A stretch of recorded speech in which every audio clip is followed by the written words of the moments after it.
Hello, hello. Welcome to Hi Vibin It. This is one of your hosts, Kelsey Aida. I'm an inspirational blogger and author, and I'm also here with my co-host, Lynnsey Robinson, who is a very beautiful hypnotherapist.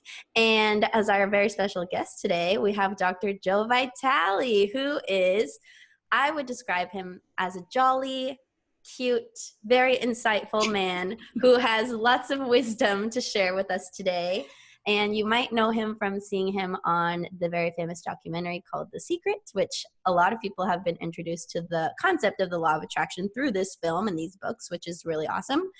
And Mr. Joe Vitale here has written over 76 books, which we were just talking about before we went live, because I think that's super awesome. And yeah, he's just an expert on basically how to come into alignment with your best life. So that's what we're going to be talking about today. And thanks for being here. If you want to add anything about yourself, feel free. I don't think I can top what you just said. Jolly and cute. I'm going to use it from you. Put that on your resume. That's all you need. Going out there. It's going to be my new business card. I'm jolly and cute. Kelsey says so.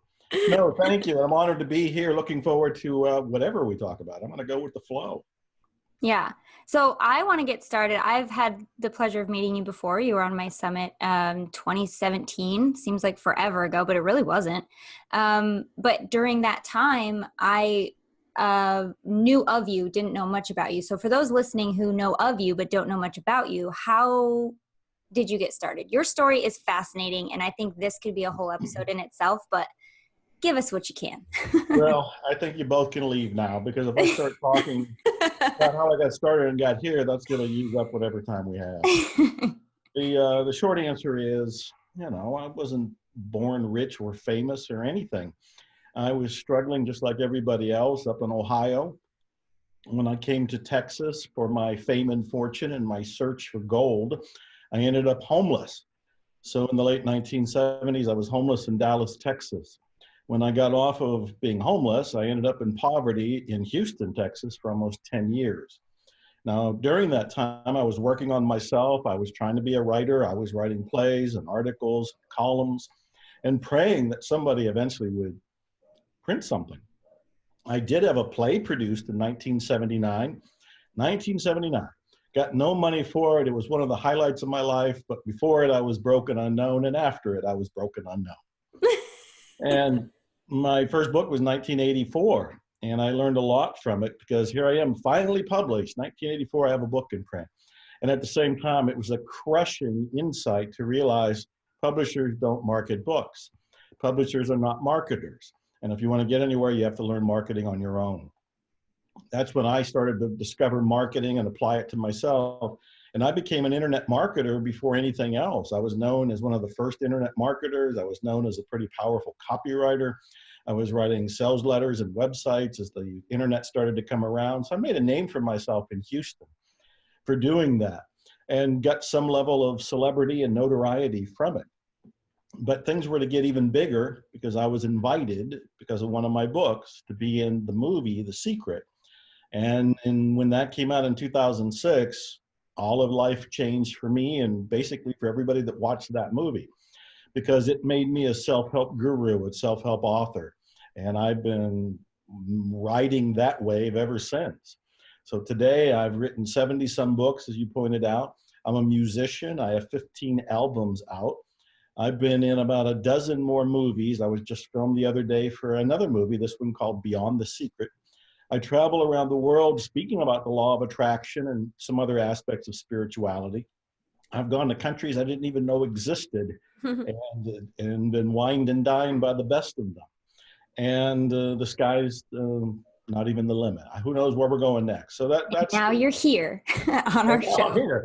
And you've made it when you've got these two beautiful women interviewing you. That's right. Everybody, I have made it. If Joe says it, it has to be true.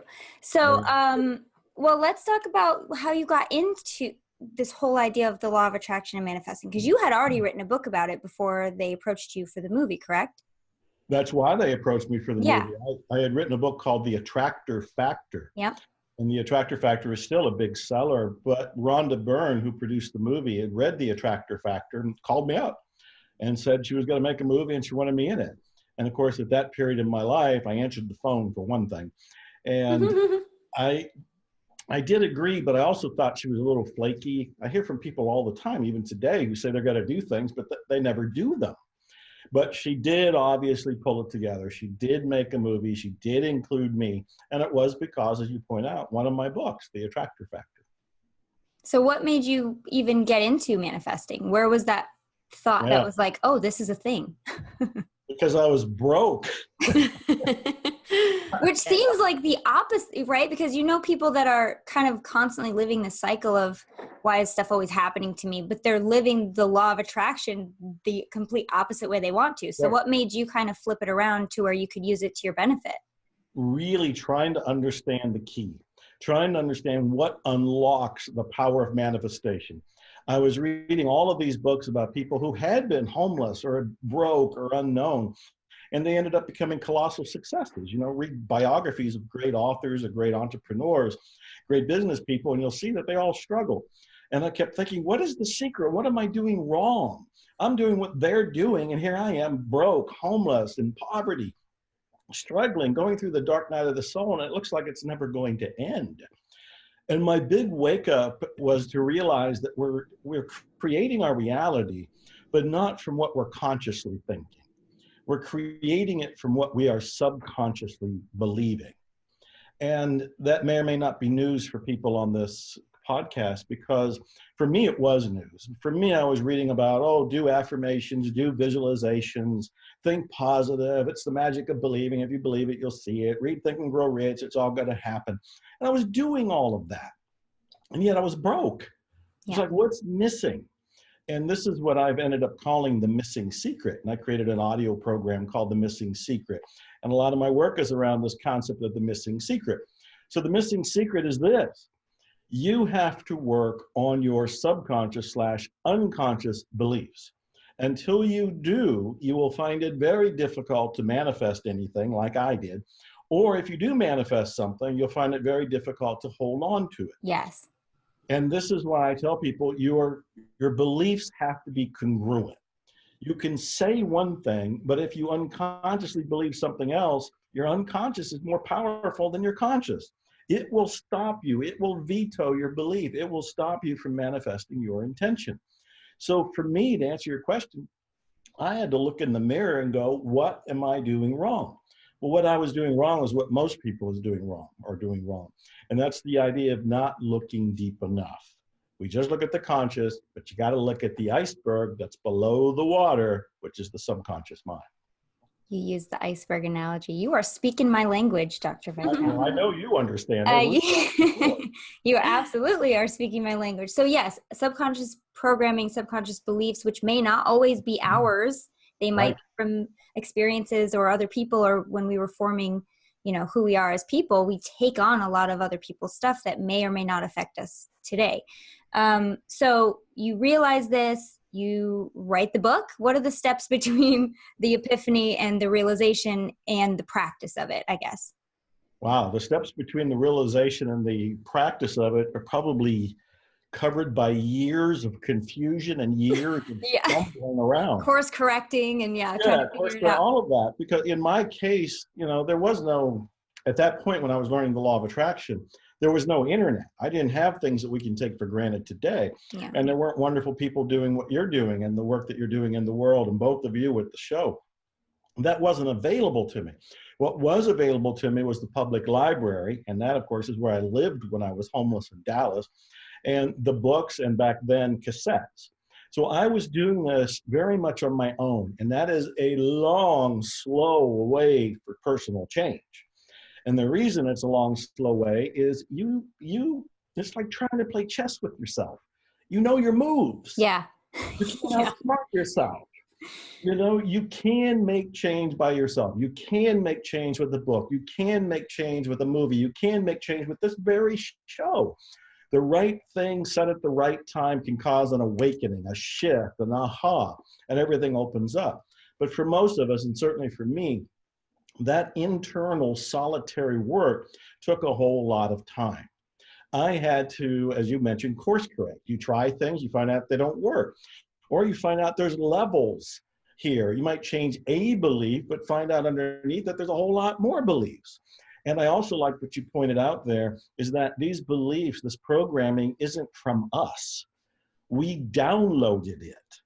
We downloaded it from our parents, from the culture, from family and friends, from the school system, from the government. It just goes on and on. We're just innocent, almost blank slates when we're born. I do think there is some programming there that we come in with. But from there, we're observing and without any sort of conscious thought, just taking in all of the beliefs of people around us. I've often asked people, were your parents Mr. and Mrs. Buddha? And they'll laugh and go, no. Well, of course they weren't Mr. and Mrs. Buddha. They had their own limiting beliefs and they passed them on to you. So at a certain point, like in my journey, you know, you wake up and you start to go, well, was my father right about money? He grew up in the Great Depression. He was born in 1925. Great Depression in America was 1929. So he's 5 years old when the world collapses around him. And he lived to be 93 years old. And all of that time, there was never enough money because it was ingrained in him that there was never enough money. Yeah. That was branded on him. So when I'm born in 1953, what's the first thing I hear? There isn't enough money. I remember one of the things he would say is, if you want to double your money, you fold it over and you put it back in your pocket. And it was like, yeah, it's funny. And I remember laughing. I loved it. I used to quote it to people. But it's also true to you at the time. It was true at the time. And now I know it's a statement of scarcity. Yep. Now I know. In fact, a better way to double your money is to give it away. Yes. Oh, thank you for saying that. That is absolutely true. It's what I practice. But I didn't know all of this. I mean, I had to stumble my way through the dark and keep breaking my nose against the wall and trying all these different things that didn't work until I finally hone in on, oh, these are the beliefs that seem to work. And this is how you change your beliefs. But for me, it was not overnight. Today, you can do it overnight. Today, you can do it in a day. Today, you can do it with coaching and mentoring and, like I say, the right thing at the right time, including today. Yeah. And it starts with just that decision, right? Like just, oh, there's information available, albeit maybe harder to get in the library than maybe just on Google, but there's information available at your fingertips. If you want to do it, there's no excuse not to, except unless you're just not ready, you know? Well, I think anybody listening to this or watching us is ready. That's true. They are ready.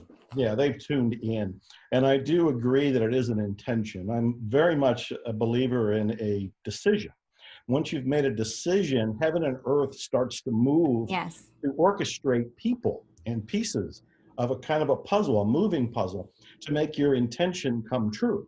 So I've often said, look, if you want one thing to do to change your life, decide on what you want to have, do, or be right now. Yeah. Even if you don't know how. In fact, it's good if you don't explore how at all. You don't need to know how, but you need to know what. What do you want to have, do, or be? In fact, I challenge everybody that's participating on this call. What do you want to have, do, or be? If I can wave a magic wand, if I can grant you unlimited power, if I have access to all of the wonders of the universe and I could give it to you, what would you like to have, do, or be? That intention and that decision causes a ripple effect, a domino effect that will start making things happen right there. And in fact, you'll be led to the people and the resources that'll help you fulfill it. I had that happen even in the public library, where today everything's so instantaneous. Like you mentioned, you type in Google and you mention, how do I do such and such? 2 seconds later, there's resources. Those answers were still available in the library. I just had to go and look at a little card index and then pull out the card and then walk upstairs and then look for the book and then read the book and all of that. It was available. It was just a longer process. Today, we can do it instantaneous. So did you always know that, like, okay, so law of attraction is all about opening yourself up and allowing and adjusting what doesn't fit anymore to get that thing, to get that way of being, that reality that you want for yourself and that you desire for yourself? Was it always something that you wanted to do, is get to this point where you are a speaker, where you influence, I don't know, probably millions of people at this point, and you have this like podium to speak from? Or were you just trying to put on plays like you mentioned? Yeah, no, that's a great question. No, I just wanted to be published. Yeah. I wanted to write books that made people happy. I remember telling my father, I thought the world was unhappy. In truth, I was unhappy. And I wanted to write things that would put a smile on their face. That's what I wanted to do. I never thought about being a speaker, never thought about being in movies, never thought about being on TV, never thought about traveling the world, never thought about, being a musician or all the things that I do today. But all I really wanted to do at heart is I wanted to write things that made a difference. And you did. Which you did. And this is a really cool story because it just goes to show that just like we always say in this law of attraction field, like decide what you want, which from one perspective you need to do, but from another, you didn't decide these things and look at where you are now. So It's like, yes, it's your job to decide, but also don't feel pressure. Like just say, I would like to feel these ways. I would like to experience helping people, and then it will flourish from there. I totally agree. In fact, when I was in Thailand, I spontaneously spoke about what I called the side benefits of going for your dream. My dream was to be published as an author. The side benefit of going for that dream was music, movies, TV shows, speaking engagements, a great deal of money, a great deal of fame and fortune, a car collection, a guitar collection, all these things. They were not part of the original dream, but they were side benefits of going for my dream. Love it. I do too. That's fantastic. And that's actually the perfect time to pause, take a break. We'll be right back with Dr. Joe Vitale. We'll be right back. Okay.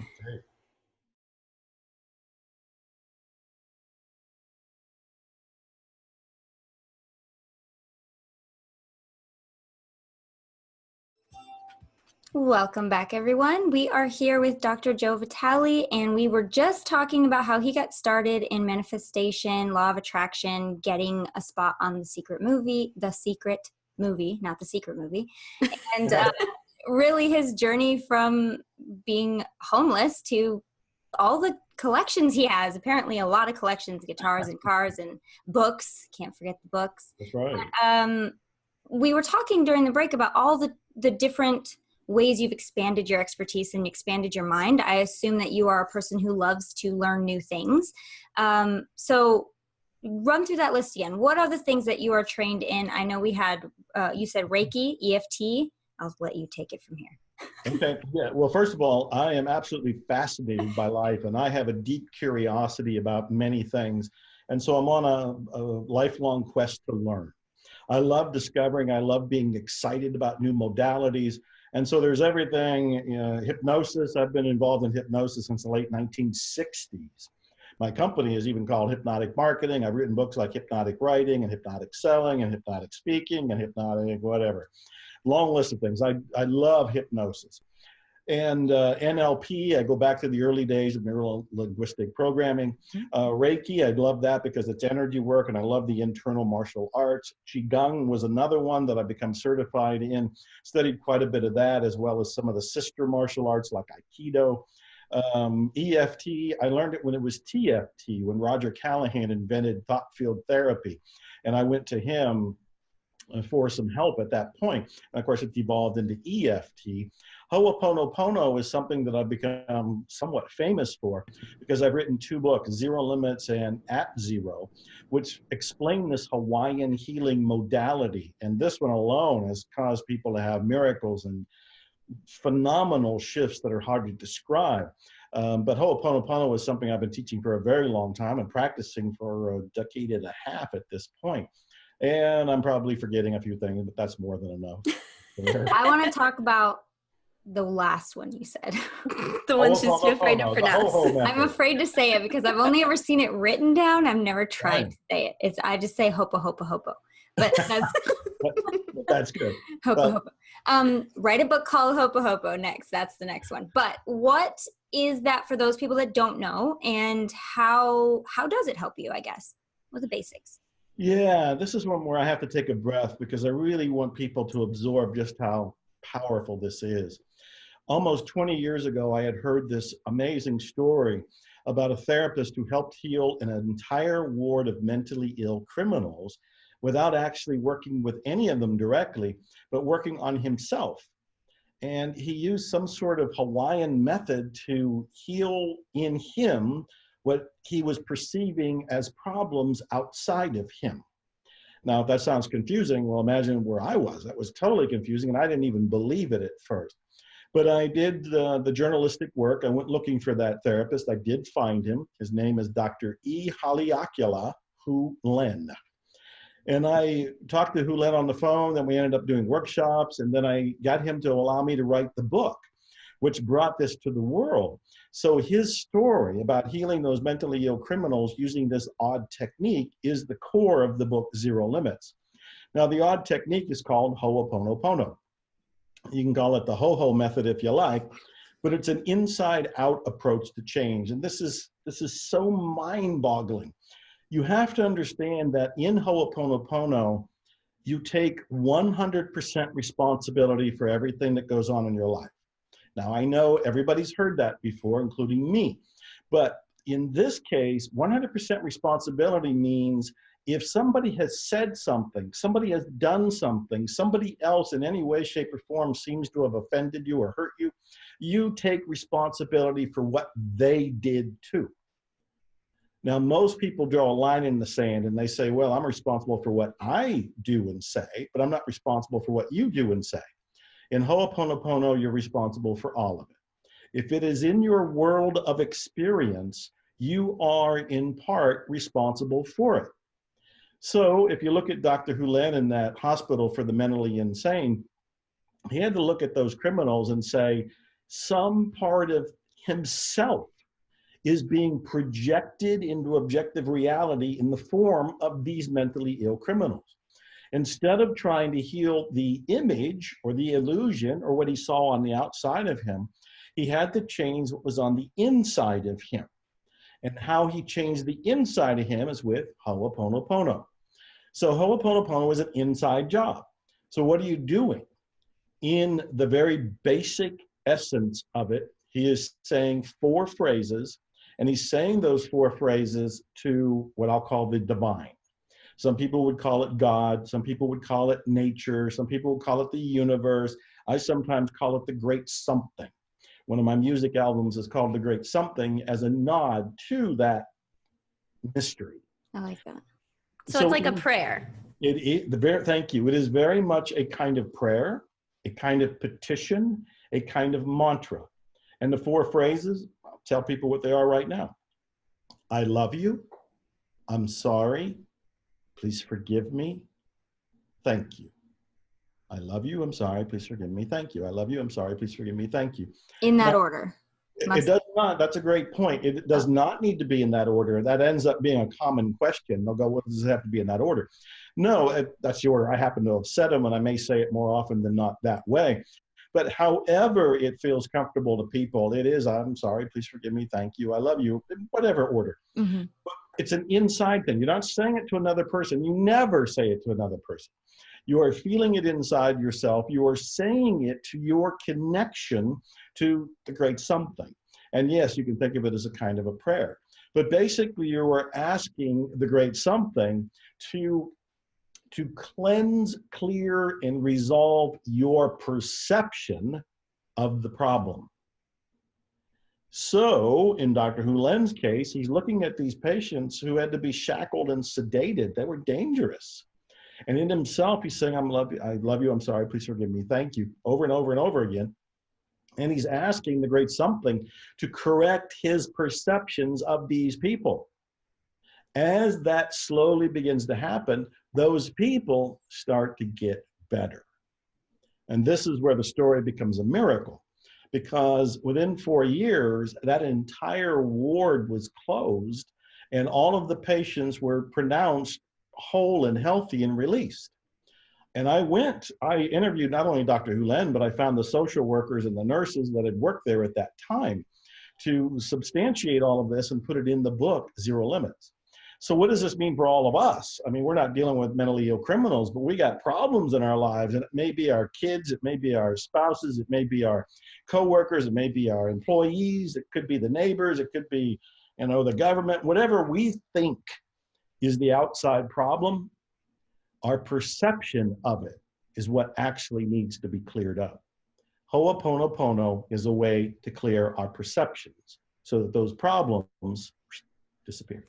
I really like how you're making the clear distinction that it's about your perception, because if you hadn't said that, just hearing this brief explanation, it could sound like you're trying to repent for like sins, which would imply that you're a sinner, which like nobody is, but you could perceive yourself as being a sinner in some way. And so you're carrying a lot of guilt and shame. So this is a modality to clear that, correct? Am I getting it right? You have it 100% right, and I'm very impressed that you went to that level, because this is not about guilt, this is not about punishment, this is not about sin. It is about erroneous perceptions, and that's not a heavy-duty price to pay. That's realizing that the way we're looking at something is actually making it a problem or making it a challenge. Mm-hmm. And when we clean up that perception, very often what looked like the problem dissolves on its own. It self-corrects, it vanishes. Much like when Dr. Hulen was in that hospital, he started working on himself, and suddenly the patients who had to be sedated didn't have to be sedated. Patients who had to be shackled didn't have to be shackled. And nurses would walk up to him and say, I don't know what you're doing, but can you teach me how to do it too? And so there's an inside ripple effect that did not come from manhandling reality. It came from working quite nicely on ourselves inside. Yeah, that's really cool. I've only had a little bit of experience with this modality in the form of the song, the really famous HOHOHO song. Did I say it right? Yeah. I think I missed a whole syllable. Anyway. Just call it HOHOHO. The HOHO song.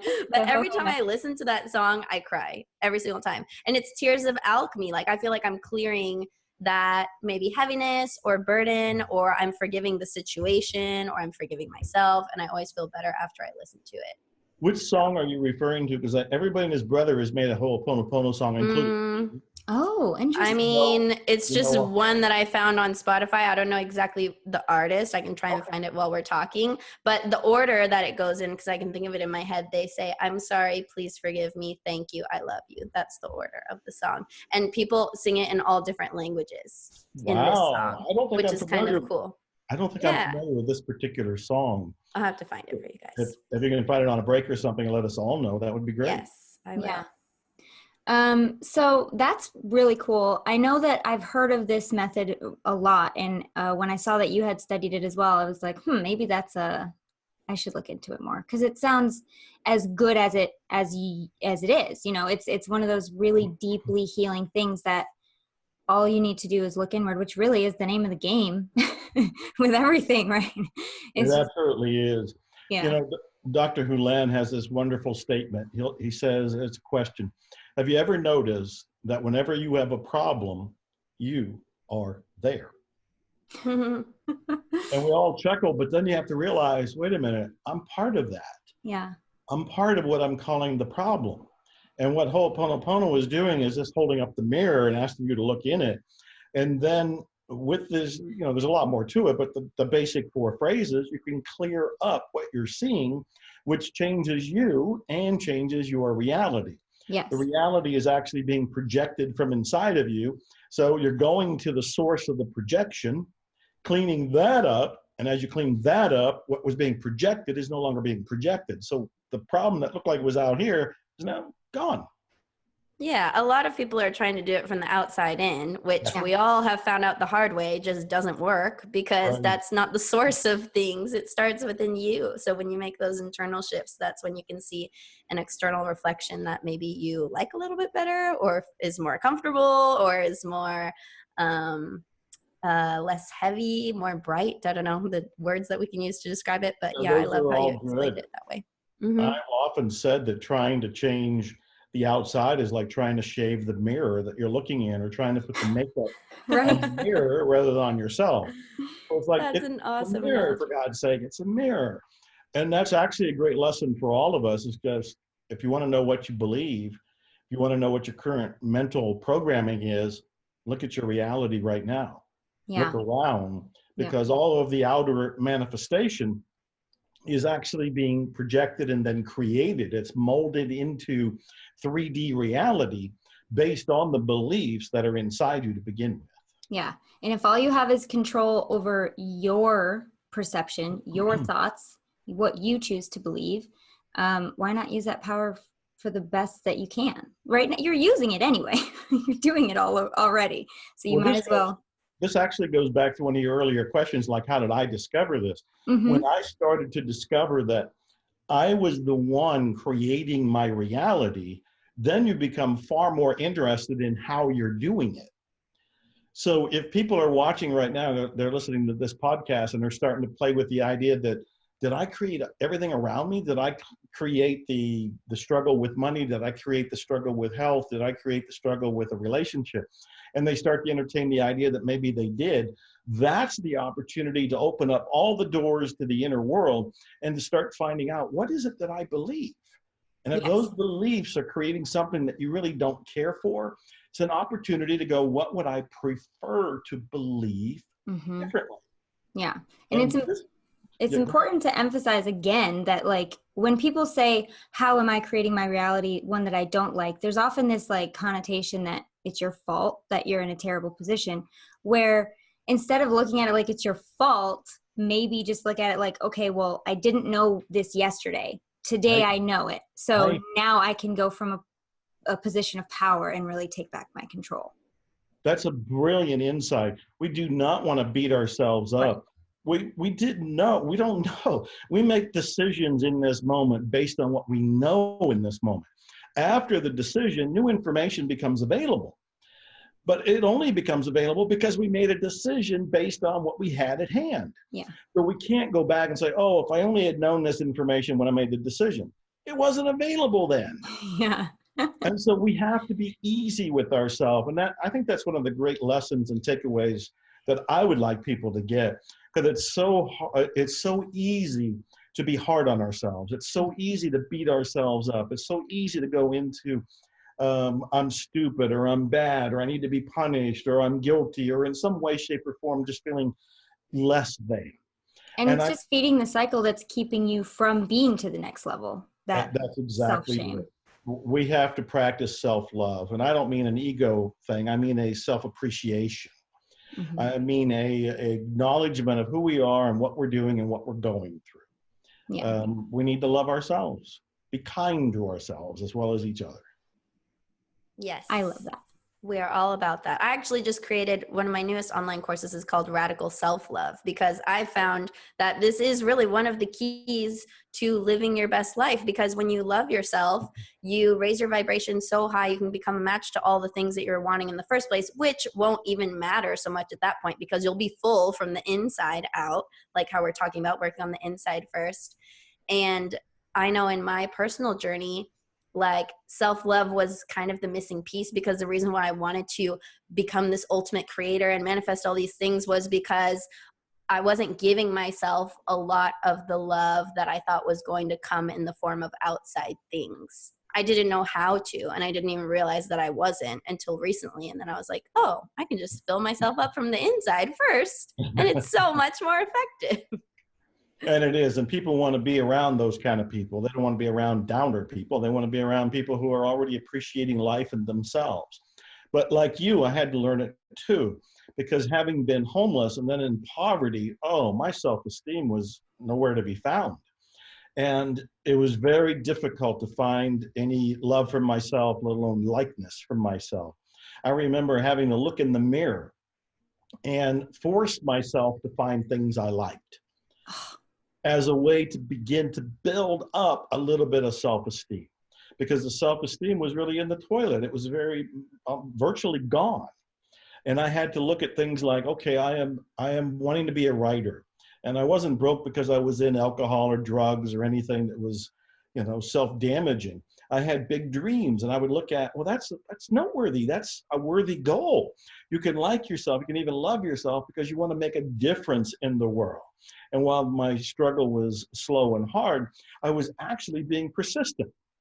I was actually being prolific. I was working every day at a dream that nobody believed in, and nobody around me had any evidence that it would ever go anywhere.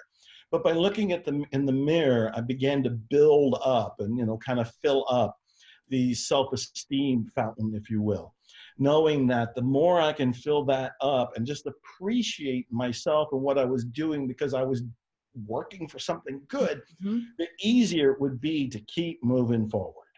and how like strong of you it was to get. That's completely difficult to do, even when you feel like you have good self-esteem, to look into your own eyes and say what you like about yourself. Like that's almost impossible for people, some people. But the fact that you were so low, feeling like there was really no foreseeing light at the end of the tunnel, that you were still able to do that, and that's the thing that got you to the next part. That and gratitude, finding anything to be grateful for. And I tell people, I don't care where you are, what you're going through, what your struggle is, Yes. there is something in you or around you can be grateful for right now. Focus on that. Elaborate on that. Feel the energy of that, because gratitude will expand and bring more into your life to be grateful for. But you got to start it right now. You have to. Yeah. You just got to start. Take the step. Yeah, you have take to step start. one, and then the rest of the steps will start to show up for you. Gratitude is one of the ways that I pulled myself out of a 3-year spout of clinical depression.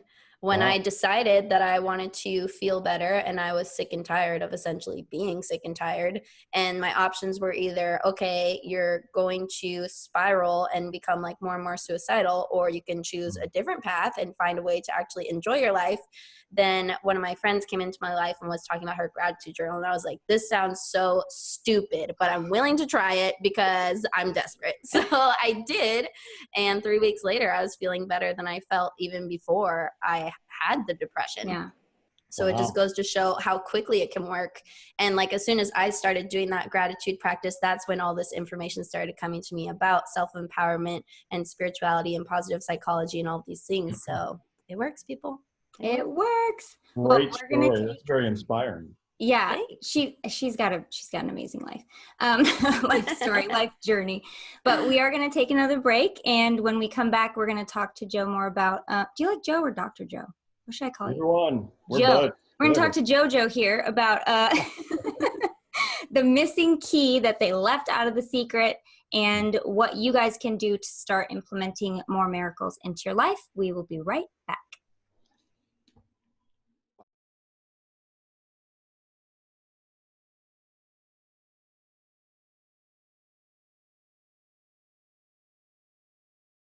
And we're back with Dr. Joe Vitale. We're talking to him about all things manifesting, The Secret, HOHOHO. I will get it one of these days. You guys know what I'm talking about. Here with Kelsey as well, my co-host, my lovely, lovely co-host. She has a question for Joe that I think is really, really important, and I would love to hear his answer. So go for it, Kelsey. Yeah, so I was asking Joe during the break if you would consider the work of going into your subconscious and trying to find and excavate these limiting beliefs. Would you call that what some people would call shadow work? And I would indeed. I am a disciple of Carl Jung. I'm a disciple of Debbie Ford. Both of them talked about the shadow side of ourselves, which is the side most of us aren't aware of, and the side of us most of us don't want to be aware of. And this is where there is programming, but consciously we're not usually aware of it. So when I talk about digging in and looking behind the curtain, so to speak, and we're looking for the software that's operating behind the surface, I'm often talking about shadow work. I just simply don't say that because most people don't know what I'm talking about. Yeah. When I say, hey, you got beliefs in your subconscious mind, I got to start. Usually they can listen to that. Yeah. Because I find, well, even in my own journey, I've just had resistance to the word shadow. And I have friends who very much consider themselves shadow workers, and they're trying to help me like integrate this so I can accept all the parts of myself. And I'm not just like this light worker who's always like love and light and blah, blah, blah, and everything's good, and like turns a blind eye to things that they don't want to see or know. But I guess what I'm trying to get at is because the term shadow work is becoming more popular, and this planet seems to be more about integration, which is what we need. We need to accept all the parts of ourselves. I guess, would you consider shadow kind of like a synonym for unconscious or unknown? Because the way I think about it is like your beliefs are in the shadow. It doesn't mean they're of the shadow. Like it doesn't mean that they're necessarily dark or bad. Right. I love that. I totally believe that it is the unconscious part. Debbie Ford wrote a powerful book called The Dark Side of the Light Chasers. Mm-hmm. I think that's the title, The Dark Side of the Light Chasers. And it is about the part of us that we don't typically look at, and very often we're embarrassed by. It doesn't necessarily, in my opinion, mean that it's evil or bad. It just means that it's operating in the dark. It's operating behind the curtain, so to speak. And what we want to do is move back the curtain. Carl Jung had that great quote. I may have to paraphrase it, but it goes along the lines of, until you awaken, you will call what happens fate, where in reality it's your unconscious mind operating. But we'll attribute it to outside causes. So what we want to do is look behind the scenes, look in the dark, shine the light, and actually find out what's operating there. But I don't think that it's necessarily evil. Yeah, cool. I like that answer. That makes a lot of sense. Because I don't want people to be scared of that word. Because I don't want to be scared of that word. You know, I want to use it all. We came here to experience everything. Obviously, we don't want to experience shitty stuff and hard things and contrast all the time, which is why people like us are teaching these modalities so you can live in a more joyous state majority of the time. But you can't avoid the heavy, hard stuff because, like you said, that's what made you. That's what shaped you and your reality. Exactly right. It's also strengthening us. Yeah. Mm-hmm. You know, the things that we end up wrestling with are the things we end up growing muscles around, so to speak. So ultimately it's a good thing. Yeah. Yeah. Ultimately, maybe not when you're in the middle of it and you're like, I want to die, but eventually That's it's always exactly serving you right. in So some capacity. I know that you, speaking of the subconscious, we know that it's super important. I hope if anybody knows me at all, they know that I know it's super important, and Kelsey as well. It's the thing that drives what you're seeing in front of you. Really, it is. It's exactly like you said, the iceberg scenario, where the conscious mind is really what's above the waterline, and the subconscious is everything else that's underneath that waterline, which is a lot.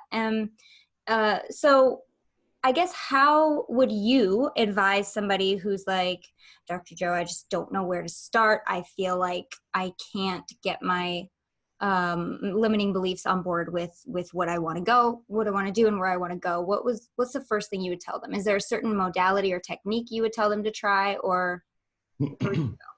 Well, for the fastest results, I would say talk to a hypnotherapist. Yes. Sorry. So, yeah. I was not fishing for that answer, but I love it. Well, no, I'd mean it with 100% sincerity. I would be hiring you. Because as I mentioned earlier, trying to do it on your own, you can do it, but it's a far slower, more confusing process.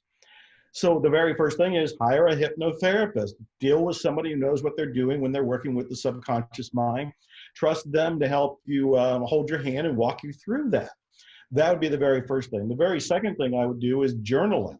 Mm-hmm. I would be journaling what's happening and what my feelings are around what's happening with an intent to uncover the beliefs that are operating in what's happening. So in other words, it's like a diary entry, but I want to go deeper and more meaningful than that. I want it to be a journal entry where I say, this is what happened, here's how I felt about it, and here's what I potentially believe that created this situation. And the whole purpose of that is to make the beliefs relevant, to make the beliefs show up in your mind. The third thing that I would do is I would start to envision a new reality. The subconscious mind responds to imagery, emotion, and repetition. So if I can create a new image of what I want, and I can fuel it with love, with passion, with gratitude, with a desire for it, and I can do that repeatedly, like every morning or every evening or several times a day or whenever I think of it, I can reprogram the subconscious mind to begin to create and attract that new reality. So those are three things that occur to me. Those are the perfect things. Love it. I have another question. So lately I've been playing with the perspective of, what if a lot of the big things that we would like to manifest, we have already intended to manifest them before we came into our body, like from your soul perspective, from your broader view, like I want to do this and be this and have this. Do you think that in some scenarios it's possible that when we have a desire, what we're really having is a premonition of what's to come, what's already in our destiny, I guess you could call it from one perspective. Yeah, I absolutely am so impressed with your thinking there. I would agree with that because I've often thought, and I think I made a video a while back for Instagram. I was in Italy and it occurred, something along the same lines occurred to me. I vaguely remember doing this. And it was the idea that the thing that we are intending to create already exists. And what we're doing is remembering it and then thinking to ourselves, oh, I want to create this. Where in reality, we're remembering something that's already created and we're reminding ourselves of it. So in many ways, instead of it being a creation, it's actually a premonition. Mm-hmm. You know? Yeah, that I've been playing with that perspective a lot because it keeps coming to me in like downloads when I'm meditating or if I'm contemplating the idea of manifestation. I'm like, what if from one perspective, we don't have to do anything except get excited for what's to come because our desire for it is actually a premonition that it's in the works or it's already been created on some level. So I love it. Yeah, there's some built-in benefits from doing it that way. One is there's the assumption it already exists. Mm-hmm. Instead of sitting here thinking, oh, I got to create it, what you're actually doing is sitting here going, I got to receive it, which is a completely different kind of a feeling. And then I co-authored a book called The Remembering Process. And the remembering process is another technique. It's a little similar to what you're talking about. But instead of sitting here and creating something in the future, we actually mentally go past it as a kind of past even a future paced timeline. And we remember back to when we created it. Then we come back to this moment and realize, oh, I already created it in the future and I went past that, which means it really was created. And I remember a little bit about how I created it. So the remembering process, it sounds confusing just to say it in 3 lines, but the remembering process is along the same lines. I remember when I was writing some of my first songs and I was struggling with it, my producer, Daniel Barrett, said, well, sometimes rather than writing a new song, it's easier to remember a new song. And I'm like, what are you talking about? He says, the song you want to write already exists. You can go into the future and remember the song, and then you come back to this present time and write it. And I was like, what? How do you... That's awesome. So basically just like quantum timeline leaping from here to here to here to here to just gather all the information and make it happen. Well, I'll tell you, I've written over 100 songs right now. I've been nominated for a Posse Award, which is the Grammys of Positive Music. I have 15 albums out, 6 singer-songwriter albums. Some of the songs are made into music videos, like Everybody's Going Through Something, and has hundreds of thousands of hits. This was done by what you're talking about. Instead of sitting here and struggling with it, I kind of sat here and received it, knowing that, oh, it already exists down the timeline, and I receive it, and then just kind of go in the studio and breathe life into it. It's a fascinating thing to discuss. That is really cool. Yeah, we could definitely go on and on about this. We are about to wrap up, but I want people to know what you have for them. You have a little gift for them, right? A little freebie? I've got so many gifts for them. I think we wanted to give them the Beginner's Guide to Miracles. Is that correct? 6 courses or something, 6 videos. There's something with Beginner's Guide to Miracles. Yes. I'm wearing the shirt, as she pointed out earlier, Expect Miracles. Beginner's Guide to Miracles. I think it's at beginnersguidetommiracles.com, or you can go to vitalilifemastery.com, vitalilifemastery.com, and there's a whole bunch of stuff listed there that are free, including Beginner's Guide to Miracles. Awesome. Well, we also put the link in our description, but Joe, I don't know what you got going on, but if you can stick around for a few more minutes after the show, we have a couple things we want to go over, right, Kels? Yes, and for everyone who's listening live right now, it's very exciting news that we are in the works of creating a Patreon page, which means if you are loving this show, you can support it. And with your monthly donations that are really small, super reasonable, you get access to all this extended content. So like us and Joe are going to go at it maybe for 10 or 15 more minutes, and this is going to be exclusive for our Patreon viewers. So once we have that link, we will get it out to you guys. And until then, we love you, and we'll see you next time. Yes. I hope you guys have a great day. Thanks, Joe. Bye, everyone. Thank you both. Thank you all.